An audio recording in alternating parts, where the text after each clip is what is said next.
How to hide tagged photos on Instagram. Hey everybody, welcome back to the channel. In today's video I'm going to guide you on how you can hide the tagged photos on Instagram, so make sure to watch the video till the end.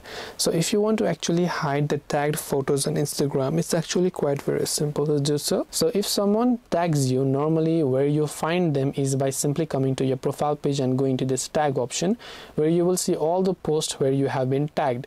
But if you want to remove this tagged post and hide them, you can select that tagged post, then tap the three dots option, then select tag options. Then you can choose to either remove the tag from your post over here and to remove you completely, or you can only choose to hide from your profile. So depending upon what you want to do, you can select hide from your profile if you don't want to remove the tag but you only want to hide the post. But if you want to remove the tag itself, you can tap on remove me from post option. So these are the two possible things that you can do. Hope this video was helpful. If you have got any more questions, feel free to also leave them down in the comment section below. Thank you for watching till the very end of this tutorial, and see you soon in the next video.